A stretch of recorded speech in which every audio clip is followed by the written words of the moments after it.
దేవుని వాక్యం చూసినప్పుడు అండి, ఈ కల్దీలో 2 విషయాలు దోచుకున్నారు. జాగ్రత్త వినండి. దానియేలు గ్రంథం 1వ అధ్యాయంలో చూసినప్పుడు, 1వ వచనం చూసినప్పుడు దేవుడు అప్పచెప్పాడంట ఇశ్రాయేలుని, యూదుల్ని, దేవుని మాట విననొల్లని ఈ ప్రజల్ని, దేవునికి అవిధేయులుగా బ్రతుకుతున్న వీరిని నా ప్రజలు అని చెప్పిన దేవుడు, ఇదిగో వీరిని అపవాది కల్దీల దగ్గర అప్పచెప్తున్నాడు. బుద్ధి చెప్పండి రా మా ఊళ్ళకి అని. వారిని బబులోనికి తీసుకెళ్తున్నారు. వారిలో బిడ్డల్ని, నెక్స్ట్ జనరేషన్ బిడ్డల్ని తీసుకెళ్తున్నారు. బిడ్డలు మాత్రం కాదు, అక్కడ చూస్తే వారి ఆస్తిని కూడా తీసుకెళ్తున్నారు, వారి సొమ్మును కూడా తీసుకెళ్తున్నారు, దేవుని ఆలయపు ఉపకరణాలను కూడా తీసుకుని వెళ్తున్నారు. ఈరోజు అపవాది ఈ 2 నీ దగ్గర దోచుకుంటాడు. ఒకటి నీ తరము, నీ వంశము. రెండోది నీ ధనము. ఈరోజు ఇక్కడ ఎంతోమంది ధనము లేని పరిస్థితుల్లో, ఎందుకు దేవుడు ఒక కాదు, అపవాది దోచుకుని చిల్లు పడిన సంచ ఎంత వేసినా వేస్టే. చిల్లు పడిన బకెట్లో ఎంత నీళ్ళేసినా వేస్టే. నిండిందిరా అనుకుంటున్నావు, పోతనే ఉంది. వచ్చిందిరా అనుకుంటున్నావు, పోతనే ఉంది. ఈరోజు చాలామంది చూడండి, జీతం వచ్చింది, ఎక్కడ పోయింది జీతం? పోయింది. డబ్బులు లేవు. 1వ తారీఖు వచ్చింది, 3వ తారీఖులో డబ్బులు లేవు. ఇక 30 రోజులు ఎవరినో అడుక్కోవాలి, 25 రోజులు ఎవరినో అడుక్కోవాలి. డబ్బులు లేవు. కొంతమంది కుటుంబాలు ఇదే పాట, డబ్బులు లేవు. ఎందుకుండవు? దొంగ దోచుకుంటా అంటే ఎక్కడ ఉంటాయి? ఈరోజు మీరు గమనించాలి, ఈ కల్దీల ఆత్మ దోచుకుంటూనే ఉంటుంది. ఎందుకు దోచుకుంటుందంటే, దేవుని కొరకు బ్రతకాల్సిన మనుషులు దేవుని కొరకు బ్రతకట్లే, దేవునికి ఇవ్వాల్సిన ధనము దేవునికి ఇవ్వట్లే. ఇది చాలా కఠినమైన మాట నాకు చెప్తానికి, ఎందుకంటే చాలా కష్టమైంది బోధకులకు చెప్తానికి. నీ ధనము దేవునికి ఇవ్వని చెప్తే కొంతమంది చాలు అడుక్కుంటున్నారు రా అనుకుంటా. నీ అవ్వని ఏం అడగట్లే, నీ దగ్గర పెట్టుకో. నీ హృదయం సరిలేకుండా నీది ఎవరికి కావాలి? కానీ ఒక మాట చెప్తాను, దేవునికి ఇవ్వవలసింది నీవు దేవునికి ఇవ్వకపోతే అపవాది నీ దగ్గర మిగిలినంతా తీసుకుంటాడు. దేవుని వాక్యం ఉంటుంది, పిండిలో మొదటి ముద్ద పరిశుద్ధపరచబడితే పిండి మిగిలినంత పరిశుద్ధమంట. మొదటి ముద్ద పరిశుద్ధపరచబడకపోతే మిగిలినంత కూడా పరిశుద్ధత కాదు. దేవునికి నమ్మకంగా ఇవ్వగలుగుతున్నారా? దేవుని మొదటి స్థానం మీ జీవితంలో, మీ ధనంలో పెట్టగలుగుతున్నారా? It's a question. లేకపోతే నీ జీవితంలో ఆశీర్వాదం ఉంటుందని గ్యారంటీ లేదు. అంటే నేను దశభాగం కరెక్ట్గా చేసేస్తే ఆశీర్వాదం ఉంటుందా? నీ బ్రతుకు సరి లేకుండా నువ్వు దశభాగం ఇస్తాలో ప్రయోజనం లేదు. నీ బ్రతుకు సరిగా ఉండి నీ ధనము సరిగిస్తే అన్ని విషయాల్లో వర్ధిల్తావు. నాతో అంగీకరించిన వారు ఉంటే హల్లెలూయా బిగ్గరగా చెప్తారా?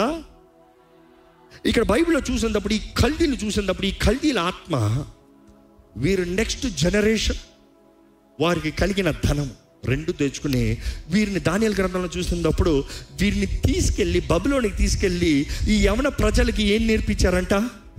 కల్దీల విద్య, కల్దీల భాష, అంత కల్దీలే.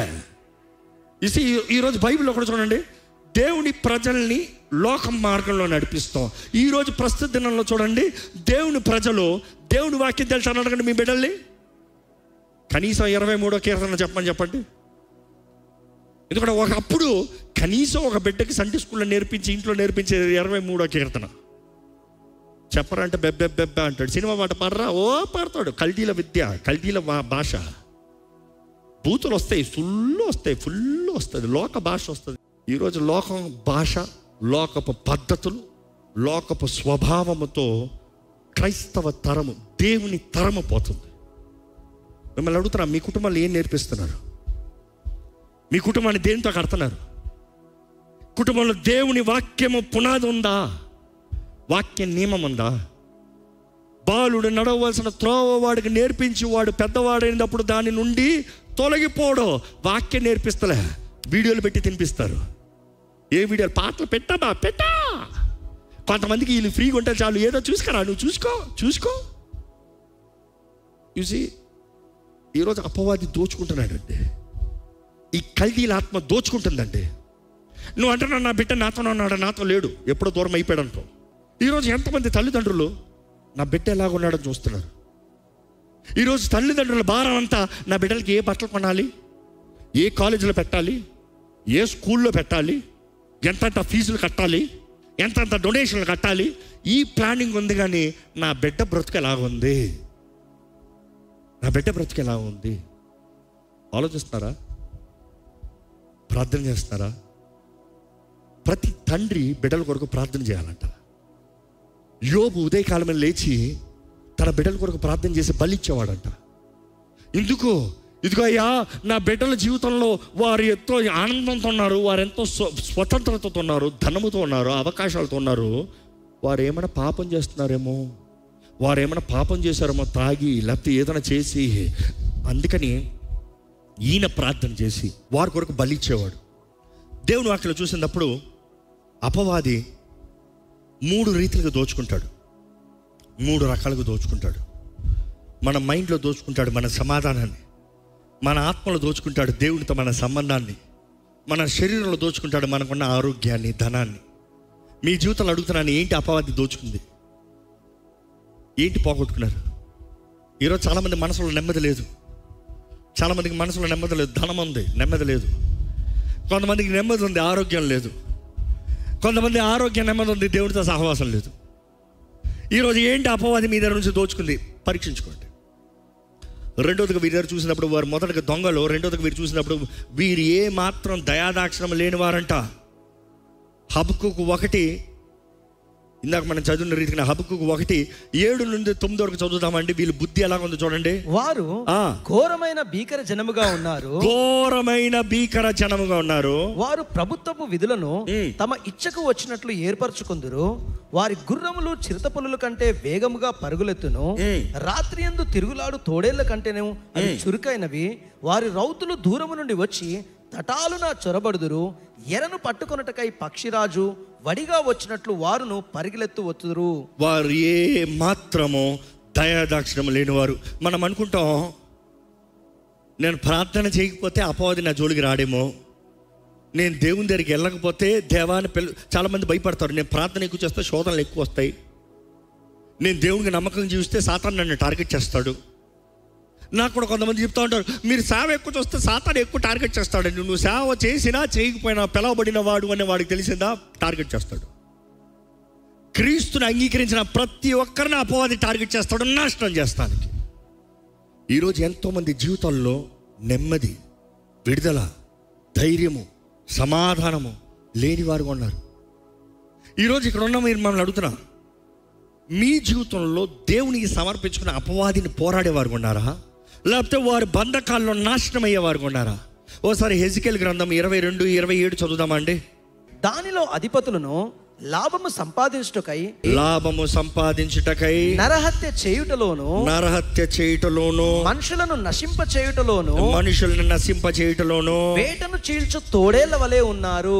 వేటను చీల్చు తోడేళ్లాగా ఉన్నారు. ఇదిగో తోడేళ్ళు కనబడుతున్నారు. They are like wolves, vicious wolves అని ఉంటుంది ఇంగ్లీష్లో అయితే. దే ఆర్ విషస్ వుల్వ్స్ అంట. జెఫన్యా గ్రంథము 3:3 వీరి స్వభావం చూడండి, వీరి స్వభావం చూపిస్తున్నా, ఈ దెయ్యాల స్వభావం చూపిస్తున్నా, మీరు తెలుసుకోవాలి. దాని మధ్య దాని అధిపతులను గర్జన చేయు సింహములను, వారు ఎలా అంట, గర్జన చేయు సింహములను, దాని న్యాయాధిపతులు రాత్రి యందు తిరుగులాడుచు తెల్లవారు వరకు ఎరలో ఏమీ మిగలకుండా భక్షించు తోడేళ్ళు. మరలా తెలియజేయబడుతుంది, వీరు భక్షించే తోడేళ్ళు. దే ఆర్ లైక్ వుల్వ్స్, వీరు భక్షించే తోడేళ్ళు. పౌలు కూడా చెప్తా ఉంటాడు, ఇదిగో నేను బోధించి వెళ్ళిన తర్వాత తోడేళ్ళు రాకుండా చూసుకోండి అయ్యా బాబు. ఇంకో మాటలో చెప్పాలంటే అపోస్తల కార్యాలు 20:29 చదువుదామా. నేను వెళ్ళిపోయిన తర్వాత క్రూరమైన తోడేళ్ళు మీలో ప్రవేశించునని నాకు తెలియను. జాగ్రత్త, వస్తున్నాడు వాడు దోచుకుంటానికి, వాడు నాశనం చేస్తానికి, వాడు పాడు చేస్తానికి వస్తున్నాడు. వారు మందను కనికరింపరు. వారు ఏం చేయరంట, మందని కనికరింపరంట. చూసి దీని గురించి చదివినప్పుడు నేను ఇజ్రాయెల్కి వెళ్ళానండి. ఇజ్రాయెల్కి వెళ్ళినప్పుడు బెత్లెహేంకి వెళ్ళినప్పుడు ఆ బెత్లెహేం కొండపైన ఆ బెత్లెహేం ఆ ప్రాణులు, గొర్రెల కాపరులు ఉంటారు. గొర్రెల కాపరులు ఉండే స్థలం, అక్కడ గొర్రెల మందని కాస్తారు. ఆ గొర్రెల కాపరు అక్కడ ఉంటారు. కానీ అదే సమయంలో అక్కడ ఎన్నో తోడేళ్ళు ఉంటాయంట. ఆ కొండ ప్రాంతం పైన గొర్రెల కాపరులు, వారి చిన్న గుహలు, వారు అదే సమయంలో వారు రాళ్ళతో ఒక ఫెన్స్ వేసి ఒక చిన్న ఒక ఏమంటాం బ్యారికేడింగ్ లాగా చూసుకున్నారు. వారు ప్రొటెక్షన్ వేసుకున్నారు, ఫెన్స్. అందులో మొత్తం వేసి ఒకే ఒక చిన్న త్రోవ ఉంటుంది, చిన్న దారి ఉంటుంది. ఆ చిన్న దారిలో ఒక్క మనిషి కూర్చోగలిగిన ఉంటుంది అంతే. సో అక్కడ వారు చెప్తూ వచ్చారు, తోడేళ్ళు, ఈ గొర్రెలు ఒకే కొండ మీద ఉండటం అసాధ్యం. నార్మల్గానే ఒకటి గొర్రెలను ఉండాలి, తోడేళ్ళను ఉండాలి. రెండు ఒకే కొండ మీద ఉండటం అసాధ్యం. అలా రెండు ఉండగలిగారు అంటే, గొర్రెలు ఉండగలిగే తోడేళ్ళ మధ్యలో అంటే మధ్యలో ఒక కాపరి ఉంటే మాత్రమే. అక్కడ కాపరి లేడా ఈ మంద నాశనం. ఆ రాత్రి కూడా చూసినప్పుడు వారు ఎట్లా చేస్తారంటే, ఆ గొర్రెలను లోటుకు పంపించి ఆ మధ్యలో ఈ గొర్రెల కాపరి కర్ర పట్టుకుని అట్లా కూర్చుంటాడంట. ఎందుకంటే రాత్రిలో గొర్రెకి ఎక్కడైనా మూడు మారి బయటికి వెళ్ళాలనుకుంటే ఈ గొర్రెని కాపరిని దాటి వెళ్ళాలి, బయటికి వెళ్తానికి లేదు. సపోజ్ ఈ తోడేళ్ళ రావాలంటే ఈ గొర్రెల కాపరిని దాటే పోవాలి. ఎవరైతే యేసుతో నిబంధన చేయబడ్డారో, ఎవరైతే నిబంధన చేయబడిన వారికి యేసుతో జీవిస్తున్నారో, you are in his protection. మీరు ఆయనతో ఉంటే అపవాది యేసుని దాటి నిన్ను మొట్టాలి. ఆయన రక్తం నీ మీద ఉన్నప్పుడు వాడు నేరుగా నిన్ను మొట్టడానికి లేదు. యేసయ్య రక్తం నీ మీద ఉందా నువ్వు చూసుకోవాలి. ఎట్లా ఉంటుంది? నా శరీరము తినని వాడు, నా రక్తము త్రాగని వాడు నా పాత్రుడు కానేరాడు. ఈరోజు చాలామంది క్రైస్తవుడు అని పిలుచుకుంటున్నాడు. రక్షించబడ్డావా? బాప్తిజం తీసుకున్నావా? ప్రభు నిబంధన బలలో పాల్పొందుతున్నావా? లేకపోతే నువ్వు క్రైస్తవుడు కాదు. సారీ, పొట్టకతో వచ్చేది కాదు క్రైస్తవుడు. మన దేశంలో పొట్టకతో క్రైస్తవుడు అంటాడు. పొట్టకతో వచ్చేది కాదు క్రైస్తవుడు. ఇది మతం కాదు. ప్రతి ఒక్కడు వ్యక్తిగతంగా యేసుని సొంత రక్షకుడిగా అంగీకరించి యేసుతో నిబంధన చేస్తేనే మాత్రమే జీవగ్రంథంలో పేరు రాయబడుతుంది. నేను క్రిస్టియన్ కాబట్టి హెవెన్లోకి వెళ్తాను కాదు. జీవగ్రంథంలో పేరు రాయబడాలంటే నీవు నీ పాపాలు ఒప్పుకుని, మేము రక్షించబడాలని ఇంత ఏం చేయాలి? యేసు దేవుడని ఒప్పుకొని, నీ పాపాలు ఒప్పుకొని ఆయన నీ సొంత రక్షకుడిగా అంగీకరించి ఆయన నిబంధనలను పొందాలి. నమ్మి బాప్తిజం పొందు, రక్షణ అనుగ్రహించబడుతుంది. ఎక్కడో మాట అడుగుతున్నానండి, ఎంతమంది ఇక్కడ రక్షించబడి బాప్తిజం తీసుకున్న వారు ఉన్నారో ఒకసారి ధైర్యంగా ఘనంగా చేయిస్తారా అండి? ఇంకా ఇంతమంది తీసుకోలేదా? అంటే ఇంతమంది తీసుకోకపోతానికి కారణం ఏంటి? ఆలస్యం చేయొద్దు. అపవాదం చేయగలిగినంత రేపు అని చెప్తాను. నీకు తీసుకోవద్దని చెప్పాడు, రేపు అని చెప్తాడు. రేపు లేదు, రేపు నీది కాదు. గతంలో నువ్వు పోయి చేయగలిగింది ఏది లేదు. ఈరోజు నీది. ఇది అనుకూల గడియ, ఇది రక్షణ దినం. ఈరోజు నీ చేతుల్లో ఉంది. నువ్వు నిర్ణయిస్తే, నువ్వు కార్యం సమర్పించుకుంటే, దేవుని చేతుల్లో నీ జీవితాన్ని సమర్పించుకుంటే దేవుడు నూతన కార్యాన్ని జరిగిస్తాడు. వీరు ఏ మాత్రము దయాదాక్షిణము లేని వారంట. మూడోది ఏంటంటే వీరు తెగ కన్నింగ్ అంట. నేను ముగింపులోకి వచ్చా. వీరు తెగ కన్నింగ్ అంట. దానియేలు 2:2 చూసినప్పుడు వీరు మ్యూజిషియన్స్, సార్సరర్స్, అస్ట్రాలజర్స్. ఎందుకంటే మ్యూజిషియన్ చూసినప్పుడు మనుషులు ఎలాగా డిస్ట్రాక్షన్తో డిసీవ్ చేస్తాడు. ఓ మ్యాజిక్ చేసేవాడు నిజంగా మ్యాజికా కాదు, అంటాడు. అంటే ఇక్కడ నీకేదో అని ఇక్కడ తీసేస్తాడు. లేనిది ఉన్నట్టుగా చూపిస్తాడు, ఉన్నది లేనట్టుగా చూపిస్తాడు. ఒక మ్యాజిషియన్ నిజంగా డబ్బుని శూన్యం నుండి తేగలిగితే అంత మ్యాజిక్ చేసిన తర్వాత మరలా ఎందుకు డబ్బులు అడుగుతాడు? They only deceive. అదే సమయంలో నెక్స్ట్ చూసినప్పుడు సార్సరర్స్. ఈ సార్సరర్స్ ఏంటి? They are deceiving spirits. వారు ఆత్మల్ని పంపిస్తారు, ఆత్మల ద్వారంగా తెలుసుకుంటారు. బైబిల్లో కూడా చూస్తాం ఈ సార్సరర్ స్పిరిట్. సౌలు వెళ్ళి అడుగుతాడు, ఏమని అడుగుతాడు? నాకు సమూయేలు కావాలి, నాకు సమూయేలు ఆత్మతో మాట్లాడాలి. It's a sorcerer, it's a medium. అదే టైంలో మనం చూస్తాము అస్ట్రాలజర్స్. వీరేంటి? They try to determine the future. కానీ ఎంతమంది చెప్పగలుగుతారండి? సర్వజ్ఞాని, సర్వశక్తిమంతుడు, సర్వోన్నతుడు మన దేవుడు మాత్రమే నమ్మేవారు బిగ్గరగా హల్లెలూయా చెప్తామా? నిన్న నేడు రేపు ఏకరీతి కొండి మారణ దేవుడు మన యేసు మాత్రమే నమ్మేవారు బిగ్గరగా హల్లెలూయా చెప్తామా? బైబిల్ చూసినప్పుడు మనం గ్రహించవచ్చు, అపవాది తంత్రములు ఎరిగిన వారిగా వాడిని పోరాడాలంట, ఎదిరించాలంట. బైబిల్ చూసినప్పుడు గమనించవచ్చు, దేవుడు అంటున్నాడు, నువ్వు దేవుని దగ్గరికి రా. నువ్వు దేవుని దగ్గరకు వస్తే అపవాదికి నీ పైన అధికారం ఉండదు. అబ్రహాము కల్దీల మధ్యలో నుండి పిలబడినవాడు. అబ్రహాము కల్దీల మధ్యలో నుండి పిలబడినవాడు. కానీ ఇశ్రాయేలు మరలా బానిసగా కల్దీల దగ్గరికి వెళ్ళారు. ఈరోజు దేవుడు నిన్ను లోకం నుండి బయటికి పిలుస్తున్నాడు. మరలా నువ్వు లోకంలోకి వెళ్ళావు అనుకో, బానిసగా ఉంటావు, జాగ్రత్త.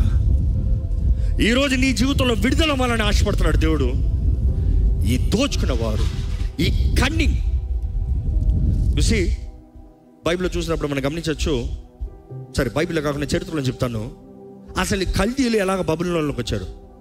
ఈ కల్దీలు స్నేహితులలాగా వచ్చారంట బబులోన్లోకి. స్నేహితులలాగా వచ్చారు. కన్నింగ్ అన్న మాటకి చెప్తున్నాను. ఎందుకు చెప్తున్నాను జాగ్రత్తగా వినండి, ఇట్స్ వెరీ ఇంపార్టెంట్. అది నీ జీవితంలో నేరుగా దాడి చేస్తానికి రాడు, నేరుగా పాడు చేస్తానికి రాడు.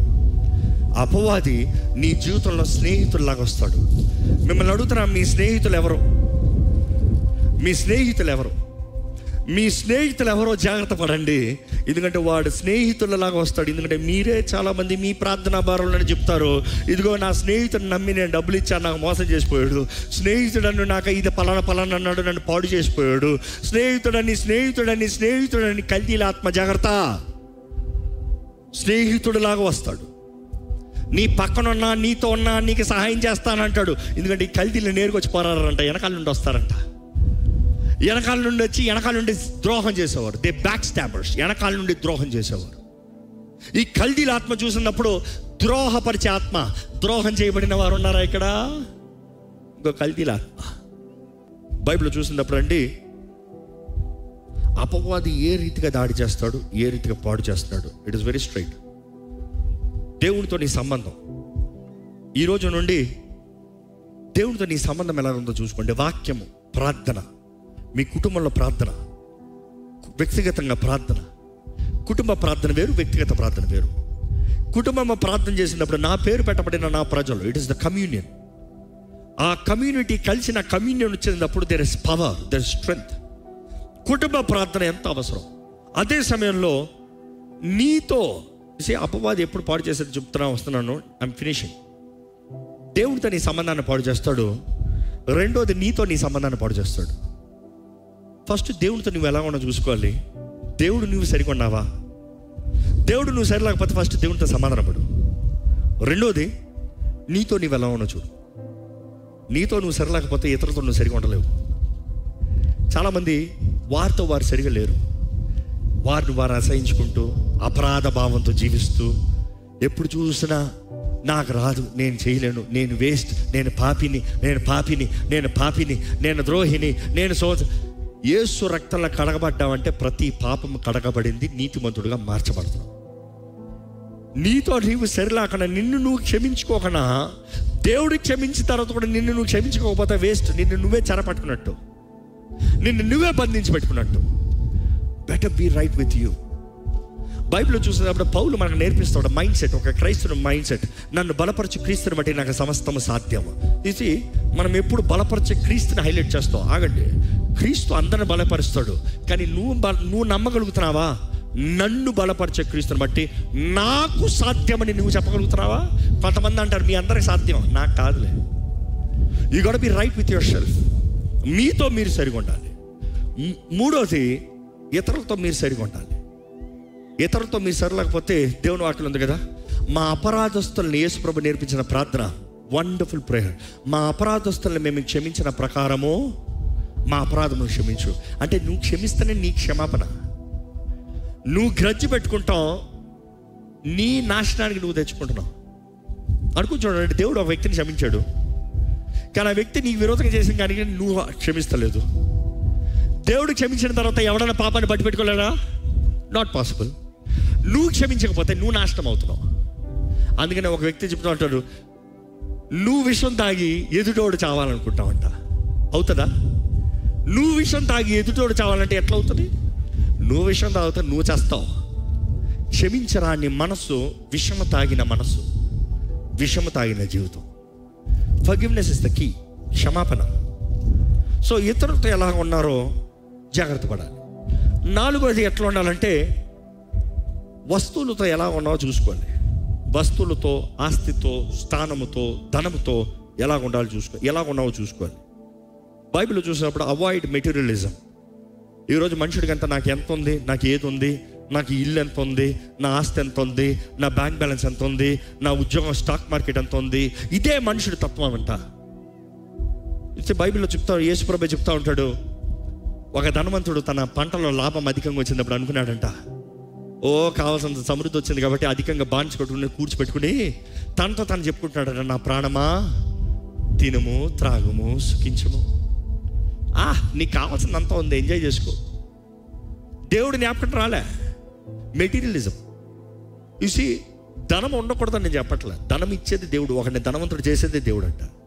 కానీ ధనం దేవుడు అయిపోకూడదు, జాగ్రత్త. ఆశీర్వదించేది దేవుడు, ఆశీర్వాదం దేవుడు అయిపోకూడదు, జాగ్రత్త. దేవుడు ఎప్పుడు కొంచెం పరీక్షిస్తాడంట. కొంతమంది కొంచెం అంటే చాలా దేవుడు మర్చిపోతారంట, అసలు పొందుకోరు. ఇక్కడ ఈ ధనవంతుడు అనుకున్నాడంట, నాకు అన్నీ ఉన్నాయి, నాకు ఇంకెవడేం కావాలని. కానీ దేవుడు ఏమన్నాడు, ఓ ఈ వెర్రివాడా, ఈ రాత్రి నీ ప్రాణాన్ని తెస్తే నీకు కలిగినవన్నీ ఎవరి అవుతాయి? ఓ ఈ వెర్రివాడా, ఈ రాత్రి నీ ప్రాణాన్ని తెస్తే, ఇంకో మాటలో చెప్పాలంటే నీ ఆత్మని తెస్తే నీకు కలిగినవి ఎవరి అవుతాయి? ఈరోజు మనం అనుకుంటున్నాం ఇట్స్ ఆల్ అబౌట్ మెటీరియలిస్టిక్. ఎప్పుడైనా మెటీరియలిజం ఎక్కువైందా ప్రైడ్ వస్తుంది, గర్వం వస్తుంది.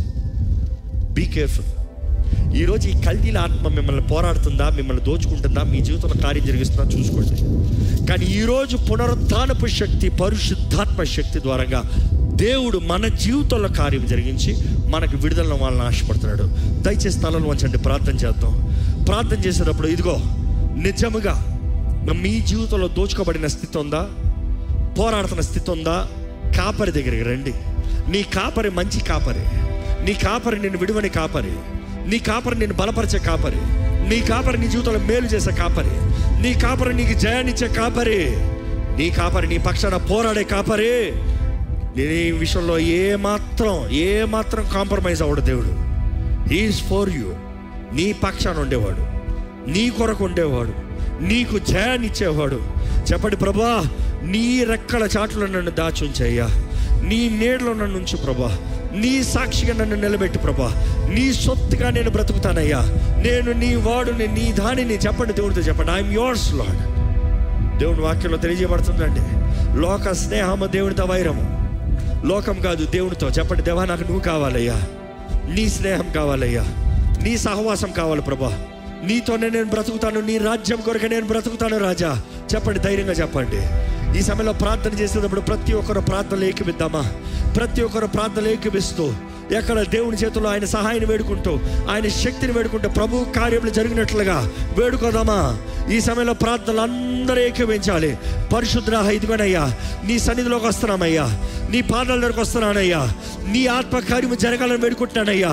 ఇక్కడ ఉన్న ప్రతి ఒక్కరిని చూడు, ప్రతి స్థితిని చూడు, ప్రతి బంధకాన్ని చూడు, దోచుకోబడిన పరిస్థితుల్లో ఉన్న వారిని చూడు, మోసపరచబడిన పరిస్థితుల్లో ఉన్న వారిని చూడు, తమ సమాధానం లేని పరిస్థితుల్లో ఉన్న వారిని చూడు, అపవాది నాశనము చేస్తున్న కార్యాలను చూడు ప్రభా. నీకు అసాధ్యమైంది ఏది లేదయ్యా.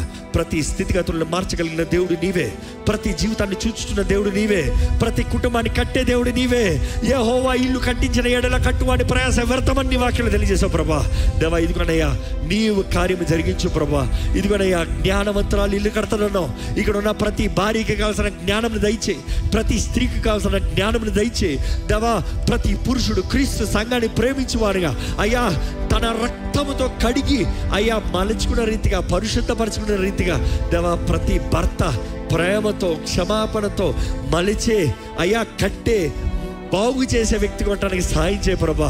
క్రీస్తు అనే బండ పైన సంఘం కట్టబడుతుంది కదా ప్రభా. దేవా, దానికి సాదృశ్యం ప్రతి భర్త పునాదిగా కింద ఉండాలి కదా ప్రభా. దానిపైనే స్త్రీ కడతది కదా ప్రభా. దేవా ఇదిగోనయ్యా, నీ వాక్యం తగినట్టుగా కట్టబడే జీవితాలు దయచే ప్రభా, సమాధానకరమైన జీవితాలు దయచే ప్రభా.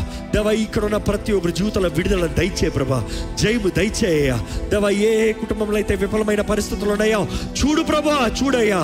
ఇప్పుడే ప్రతి గొట్టనక్కల్ని, ప్రతి తోడేల్ని నజరేయుడైన యేసు నామములో పారదోల్చున్నామని ప్రకటిస్తున్నాం. దేవా, స్వతంత్రత దయచే, జయము దయచే, విడుదల దయచే. నీ ఆ సమాధానకరమైన కార్యాలు కలిగిచే ప్రభా. స్వేచ్ఛను దయచే ప్రభా, నీ కృపను అనుగ్రహించు ప్రభా. దేవా, ఇక్కడ ఉన్న ప్రతి జీవితంలో నీ ఆశీర్వాదాలు చూడాలి, నిజమైన ఆశీర్వాదములు చూడాలి. కనికరము చూపించే దేవుడు నీవయ్యా. కనికరము చూపించని ఆ శత్రు దగ్గర నుండి మమ్మల్ని తప్పించమని పెడుకుంటానయ్యా. అయ్యా, విషము మాలో ఉండనవద్దు, క్షమించరాని మనసు మాలో ఉండనవద్దు అయ్యా. ఈ లోకంలో ఈ కన్నింగ్ నేచర్లో ఉన్న ఈ తోడేలు స్వభావం నుండి మమ్మల్ని తప్పించు ప్రభా. దేవా, శుద్ధ హృదయము నీవు చెప్పావయ్యా, నీ వాక్యలు చెప్పావయ్యా. ఇదిగో లోకంలో తోడేల మధ్యలో గొర్రెలుగా మిమ్మల్ని పంపిస్తున్నానని, తోడేల మధ్యలో గొర్రెలుగా మిమ్మల్ని పంపిస్తున్నాను. పావురముల వలె అయ్యా పరిశుద్ధంగా ఉండమన్నావయ్యా, సర్పం వల్లే జ్ఞానము కలిగి ఉండమన్నావు ప్రభా. ఇదిగోనయ్యా, మాకు కావాల్సిన జ్ఞానము దయచే, మాకు కావాల్సిన పరిశుద్ధత దయచే దేవా, మాలో పవిత్రత దయచే, శుద్ధ మనసు శుద్ధ మనసాక్షి దయచే ప్రభా. ఈరోజు ఈ వాక్యము విత్తించడగా ప్రతి హృదయంలో నీ కార్యమును జరిగించు, ప్రతి మనసుని నీవు సరిదిద్దు, ప్రతి జీవితంలో కావాల్సిన దృష్టి దయచే అయ్యా. తగ్గించుకునే మనసు, దీన స్వభావం, నీకు అంగీకారమైన హృదయాన్ని దయచే ప్రభా. ఇదిగో ప్రభా, చూడయ్యా, ప్రతి జీవితాన్ని చూడు, నీతో సరిగా ఉండే వారికి ఉండాలయ్యా. నీతో నీ సమాధానం కలిగిన వారికి ఉండాలి ప్రభా. నీ సమాధానం కలిగి జీవించాలి. నువ్వు అనుగ్రహించే సమాధానాన్ని పొందుకుని బ్రతకాలయ్యా. నీ సమాధానము మాలో లేకపోతే మాకు సమాధానం ఉండదు కదా ప్రభా. దేవా, మాతో మేము సమాధాన పడిన వారిగా, నీవు మా పాపాలని ఒప్పుకున్న పాపాలని క్షమించావనే విశ్వాసముతో క్షమించబడిన జీవితములుగా బ్రతికేవారుగా మమ్మల్ని చేయ్యా. చేసిన పాపమే చేస్తూ అయ్యా, నీకు విరోధులుగా, నీకు శత్రుగా మమ్మల్ని మారనవద్దు ప్రభా. దేవా, హృదయ శుద్ధిని కాపాడుకునే వారుగా, మాకు అనుగ్రహించబడిన రక్షణని భయంతో జాగ్రత్త కొనసాగించేవారుగా, నీకు ఇష్టలైన సాక్షులుగా జీవించే కృపను దయచేయమని అడుగుతున్నాను ప్రభా. దేవా, అదే రీతిగా దేవా, ఇతరులతో సరిగా ఉండే జీవితాలు మాకు దయచే, మా కుటుంబాలు మేము సరిగా చూసుకునే జీవితాలు మాకు దయచే దేవా. అదే రీతిగా ఏదో మాకు కలిగిన ధనము, మాకు కలిగిన పేరు, మాకు కలిగిన లోక టైటిల్స్ కాదయ్యా. ఇవన్నీ తాత్కాలికమే, నిరంతరమైంది నీ రాజ్యము మాత్రమేనయ్యా. ఈ లోకంలో మేము ఎంత సంపాదించుకున్నా అన్నీ విడిచిపెట్టిపోవాల్సిందే. కానీ దేవా, నీ రాజ్యం కొరకు ప్రయాసపడితే ఈ హమందు పరమందు నీకు సమర్పించుకున్న వారిని, నిన్ను సేవించే వారికి ఈ హమందు పరమందు దీవెనలు ఇచ్చే దేవుడు అయ్యా. దేవా, 100 రెట్ల ప్రతిఫలాన్ని ఇచ్చే దేవా. ఇక్కడ ఉన్న ప్రతి జీవితంలో కావాల్సిన ఆశ దయచే, వాంఛ దయచే, కోరిక దయచే, నీ కొరకు జీవించాలన్న పట్టుదల దయచే దేవా. నీ కొరకు సమర్పించుకున్న జీవితాన్ని దయచే. ఈరోజు వాతావరణ మార్పులను బట్టి అయ్యా, మేము ప్రార్థనలో అయ్యా ఇక్కడ పోరాడుతూ ముగించుచుండగా నీవే నీ సంపూర్ణ పరిపూర్ణ చిత్తము నీ బిడ్డల జీవితంలో జరిగించమని ప్రభు యేసు నామములో అడిగి వేడుచున్నాము తండ్రి. ఆమేన్. అందరూ బిగ్గరగా ఆమేన్ చెప్తామండి. ఆమేన్.